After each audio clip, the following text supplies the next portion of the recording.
I hope that I can be heard. Looks like I need more than one headset.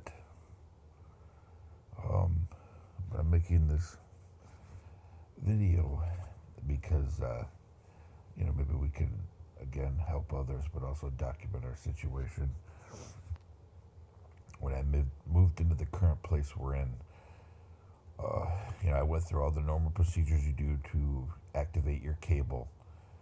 Although we don't use cable, just internet. I mean, there's enough stuff to stream, unless you like specialized, channels.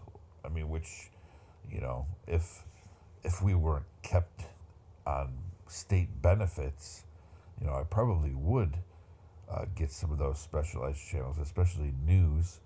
And then my daughter would love the kids channels like Disney and stuff like that, Nickelodeon. But we're in poverty, so it's not really that kind of a setup is pretty elusive for us.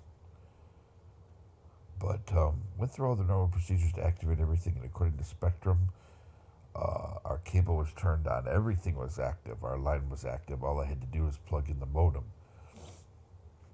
It wouldn't work. So I called the front office, and it was turned on within 15 minutes. And, I always thought that was odd because it's illegal. You can't do that. Interfere with somebody's communication. Even on private property, a commercial property, you can't do that. Even the lines that are installed, some of those lines do not belong to the complex. They belong to the people, who are renting. So I thought that was odd. And they said, because I couldn't get any line in the place to work. Now, the way this building operates is there's, depending on what changes they've done recently, because they've installed a bunch of cable couplers and extra insulators around the utility boxes for cable. A third-party company did. Actually, I was kind of surprised they would do it this time of year. And it wasn't Spectrum. It was a third-party company. Actually, I believe it's part of a religious group, too, started this company. But I just thought that was odd. Send out a backhoe, or not a backhoe, a post hole digger, just to put on couplings and insulators, to put together the multiple coaxials. That's all it is. They've got multiple coaxials at every cable junction box. And the way it appears is they have 6 lines going into from the junction box to the building where there's a closet, a small little junction, not even a closet really, more like a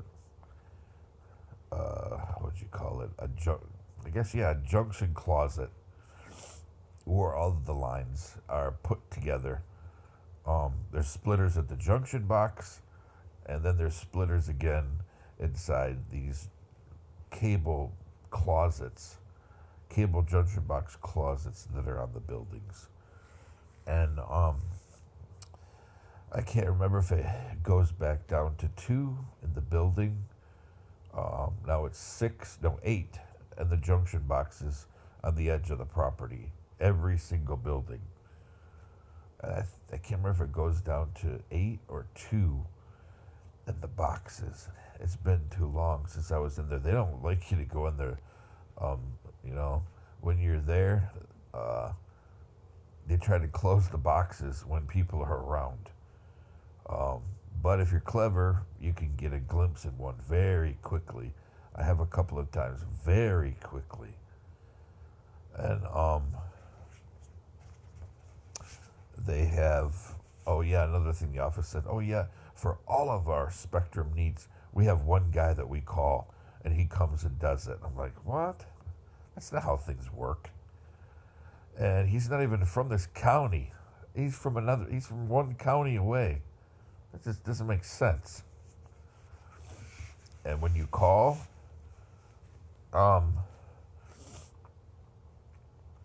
he gets himself dispatched to the property from another county.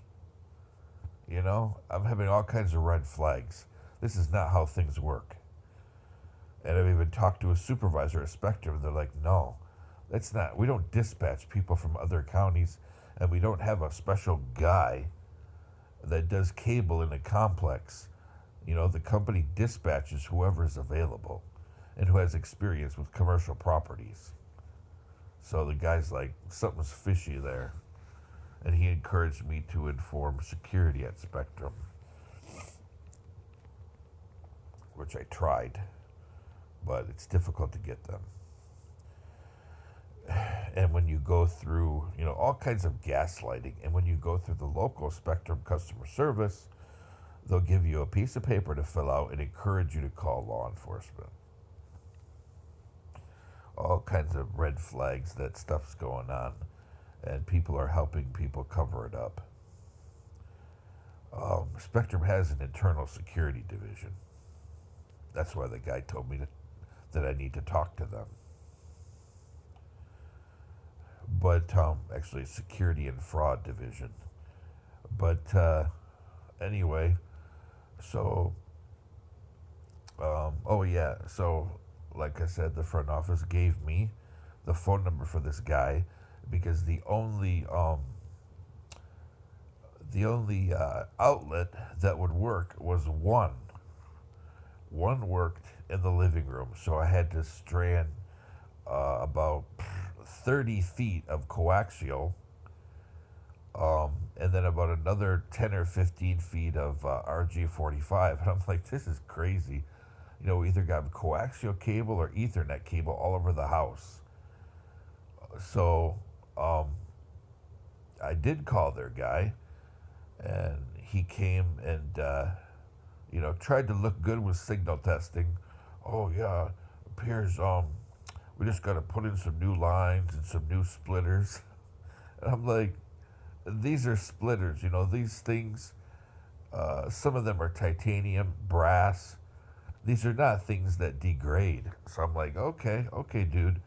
So he puts in a couple of new splitters. Then he goes down to the closet, the cable junction box closet on the building, and talks to the neighbor underneath me through the window. I heard him tap on the window, and they were talking very hushed tones.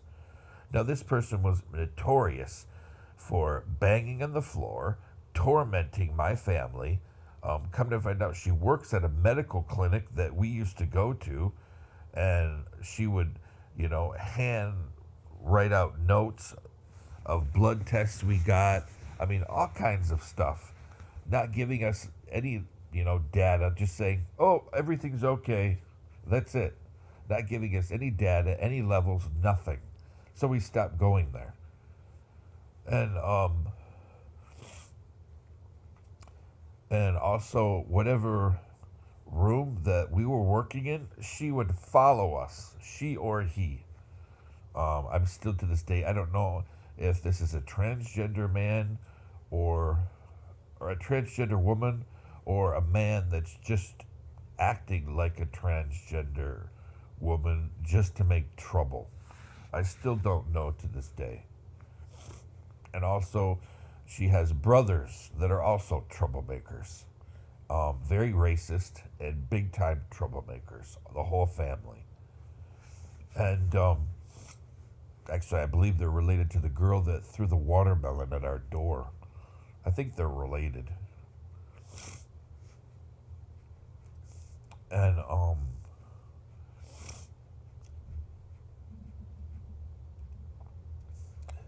so they don't live in our building anymore. They live on the other side of the property.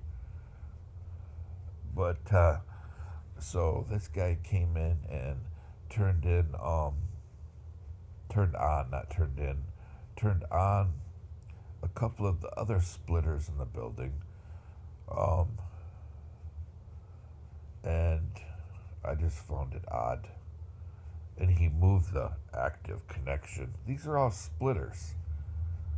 Um, Nothing electronic on them, just basic splitters with titanium and brass.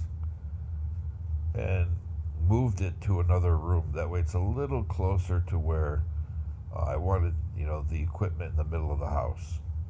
That way I could easily, get to it to monitor things and to do resets. Um, but then there's a period of time for about, probably about 2 weeks, maybe 3 weeks, we weren't hacked. Nothing.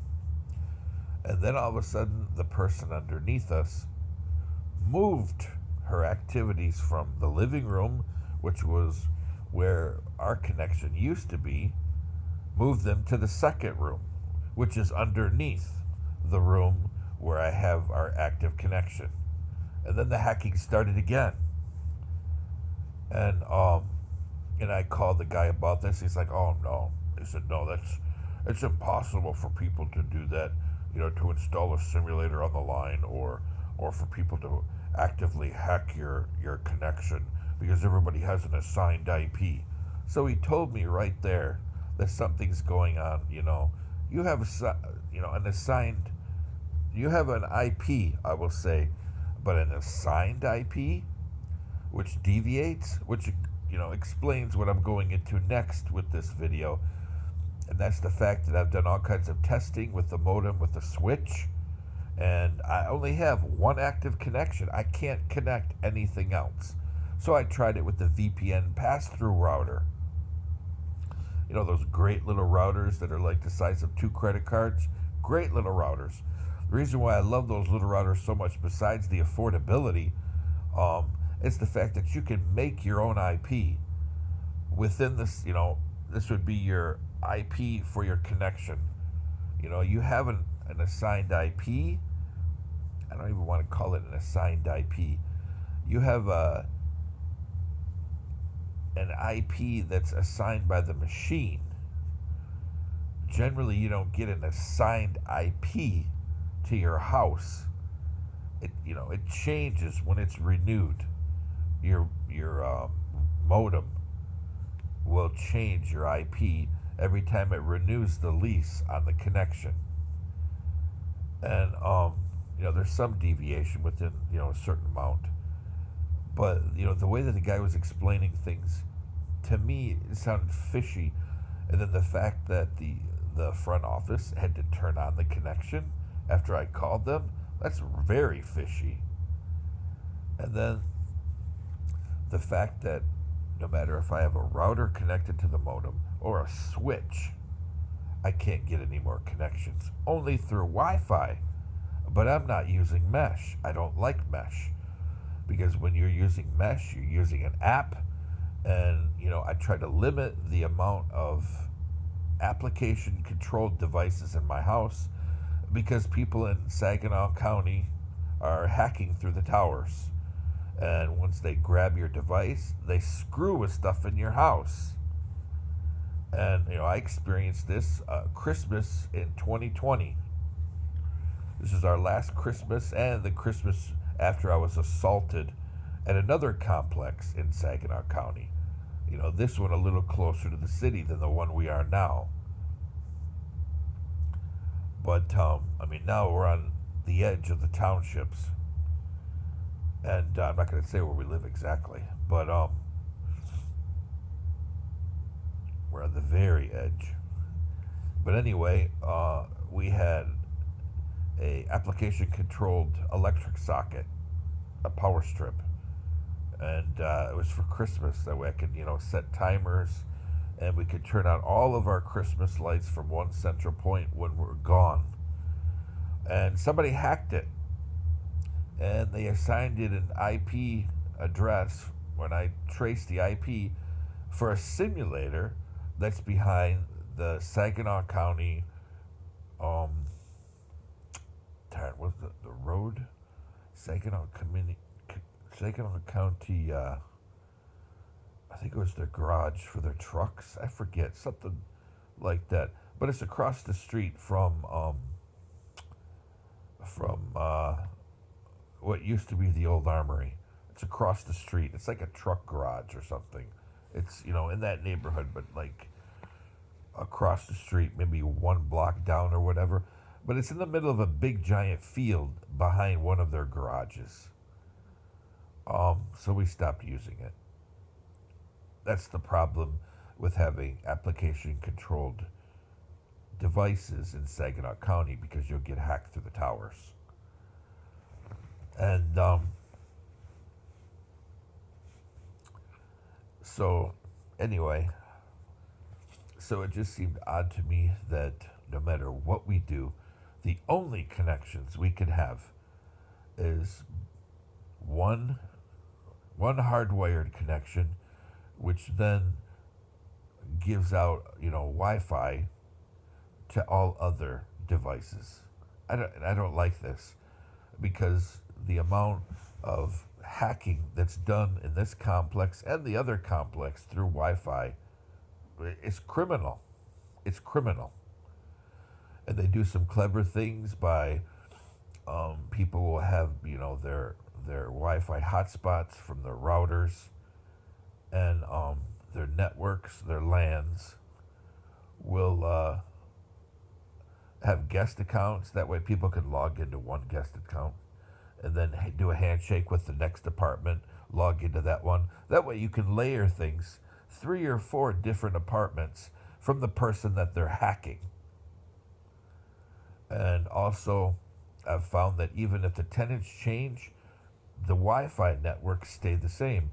Until I made a video about this. Now in the complex we are now we have hotspots, active hotspots that are never shut down, like Spectrum Mobile. Nobody uses their phone all night and all day long for an internet connection in their house. It will overheat the phone. Even the best phone out there, you leave it on for 24, 48 hours to make a hotspot for your place, it's going to burn the phone. It's going to burn the Wi-Fi and the data card. It'll burn it up. It'll get too hot. So I know right there that's hogwash. People are trying to, again, make a smoke screen. Oh, well, that can't be somebody who's hacking because it says Spectrum Mobile. And then you got other ones where Spectrum 59 setup or Spectrum 200 setup. Nobody is going to get a router from Spectrum and keep the SSID and the password on the back of it. They tell you don't do that. So again, same networks, people trying to, blow a smoke screen so people don't suspect what they're doing. You know what? And complexes do not give people internet connections. You know why? If they're a government building, they may. Most complexes don't. Because if somebody gets and start doing illegal activity on their network, they're liable. If some pervert starts downloading child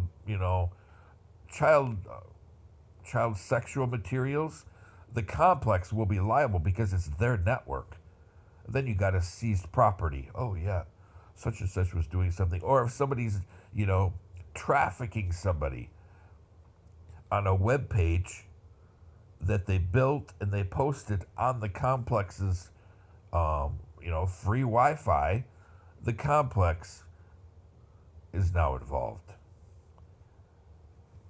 People don't do that unless it's a government building, and then you expect that it'll be filtered. So this stuff that's going on, at least in this complex, people who think they're posting things, people have done to them through security cameras or videos like mine. When you have 0 views, something's going on. And when the only time that you have multiple views on your videos in YouTube or something you posted in Instagram is when it involves your neighborhood, you know something's going on. And so I'm just putting this out there in case if something happens to my family, to my daughter and I, and also for those other people out there who are being targeted, especially veterans or patriotic families that are being targeted in this neighborhood.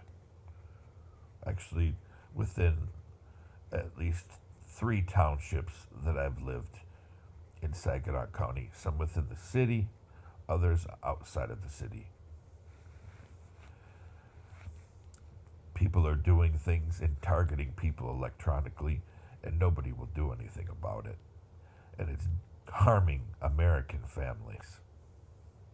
Somebody needs to do something about it. And apparently, you can't fault a company for what property management does, but apparently some property managers have no ethics at all, and they will cross boundaries just like predators.